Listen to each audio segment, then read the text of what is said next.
Ha guys, let's get more news about Warriors, but first don't forget to subscribe and leave your like. Team USA. Dwayne Wade gives Stephen Curry the ultimate praise after leading MBT to gold in 2024 Olympics. It might have been tricky, but Team USA overcame an impressive outing from Victor Wanyama and an undeniable home court advantage to walk away with the gold medal at the 2024 Paris Olympics. There are multiple reasons why the Americans are going home with the gold. However, almost every fan who watched the game will agree that Stephen Curry had the biggest impact on how the United States ended up with the gold medal. His shooting performance during this game is a continuation of the incredible ability he showcased against Serbia and France during their final two games. Shows just how vital staff has been for the team's gold medal campaign. While everyone is celebrating the team's efforts, one of the pillars of the redeemed team took the opportunity to give Curry his flowers for his now legendary games for the squad. Sports Illustrated Chandel Richardson wrote about Dwayne Wade's comments about Curry's performance against Les Blues. Wade commented that Chef Curry's clutch performance in the fourth quarter showcased just how vital the future Hall of Famer is to the squad throughout their Olympic run. It allowed some moments like that with Steph Curry. Wade said on the broadcast he had to put that team away with shots like that. The greatest shooter the NBA has ever seen put up quite a show for the Americans and fans who showed up to the final. He finished the game with 24 points, 1 rebound, 5 assists and 2 steals. More impressively, all of his makes were from beyond the arc, with the Frenchman struggling to contain the three-point specialist from doing whatever he wanted on the floor. As Curry returns to the Bay to rest up and prepare for the 2024-25 NBA season, fans will be eager to see how the Olympic gold medalist will use his incredible form at the tail end of the games to springboard a strong regular season campaign for the Golden State Warriors. Dimes missing out on Lauri Markkanen wasn't a mistake by the Warriors. It's okay for two things to be true at the same time. It's vital for the Warriors to do what they can to add star talent around Steph Curry, and it would be silly to completely mortgage the future to do so in the NBA. Those two ideas are usually but not always contradictory. That definitely puts Golden State in a tough spot, but when it comes to the pursuit of Lauri Markkanen, the Warriors didn't make a huge blunder. By all accounts, Stania and the Jazz were asking for everything in a possible market and trade the best young player, raw players available, and all the picks. They know how valuable the sharp shooting forward is and would have only dealt him if a team overwhelmed them. The Warriors were right not to pay a Kevin Durant price for Markkanen, sending Brandon Podmski and potentially more of their young core plus any future draft picks and swaps eligible for trades for Markkanen probably would have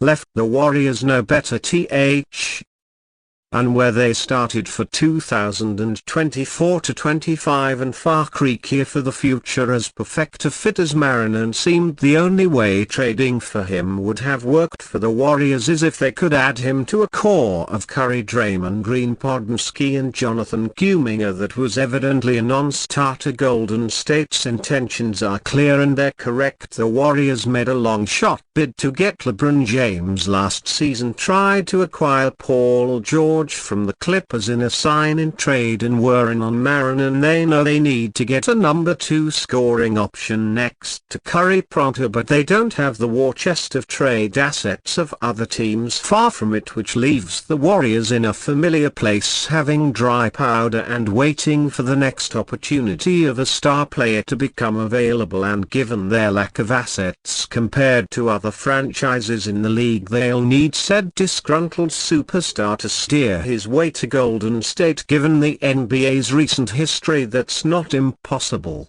Players under contract demand trade all the time and they often navigate to their preferred destination. It's not exciting for the Warriors to head into the season with Curry Green 10 capable role players, including high upside ones like Podzeni and Kuminga, and the buzzword of optionality. It wasn't the Warriors' first preference, but it is somewhat practical in terms of team building and asset management. The Warriors deserve criticism. Extending Jordan Poole before they had to was a mistake, although there were obviously extenuating circumstances. Extending Andrew Wiggins was a mistake. There's a case to be made that the Warriors should have made a high-level talent upgrade in the past 2 seasons. Perhaps Pascal Siakam figured the rest out from there, but the marking in pursuit that went nowhere isn't on that list of failures. Warriors should look at former guard's realistic contract offer for rising star. An element of shock has derived from reports of Jonathan King's wish for a max contract extension, with very few believing